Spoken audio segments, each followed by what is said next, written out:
అమిత్ షా గారు అంబేద్కర్ని అవమానపరిచిన వ్యాఖ్యలు చేయడము వెంటనే వెనక్కి తీసుకోవాలని డిమాండ్ చేస్తున్నాం. అదేవిధంగా ఆ మంత్రి కేంద్ర మంత్రి పదవి నుంచి వెంటనే అమిత్ షా గారిని బర్తరఫ్ చేయాలని చెప్పి ప్రజా సంఘాలుగా డిమాండ్ చేస్తున్నాం.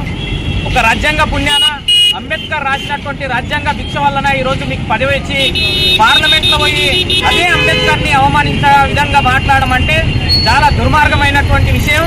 ఎన్నో కుట్రలు కుతంత్రాలు చేసి అంబేద్కర్ రాజ్యాంగాన్ని ఏదైతే తొలగించాలని చెప్పి మనుధర్మ శాస్త్రాన్ని తీసుకురావాలని చెప్పి ఈరోజు బహిర్గతమవుతున్నటువంటి పరిస్థితి ఉంది.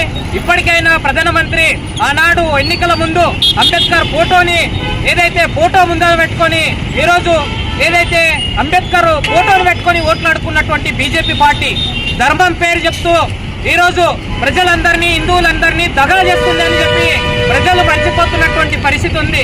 ఎందుకోసం అంటే ఆ రోజు ఓటు హక్కు కల్పించింది అంబేద్కర్ గారు, ఈ రోజు ఓట్లాడుకొని గెలిచింది బీజేపీ పార్టీ. మరి అలాంటి పార్టీ పార్లమెంటు సాక్షిగా అమిత్ షా గారు ఆ రకంగా అంబేద్కర్ కి అవహేళనగా మాట్లాడితే ఆ వెంటనే ఆ యొక్క మంత్రిని బర్తరఫ్ చేయవలసినటువంటి బాధ్యత అక్కడ ఉన్నటువంటి పార్లమెంటుది ప్రధానమంత్రి అని ఆ పార్టీది అని చెప్పి ఈ సందర్భంగా హెచ్చరిస్తున్నాం. ఎందుకోసం అంటే కులం పేరుతో మతం పేరుతో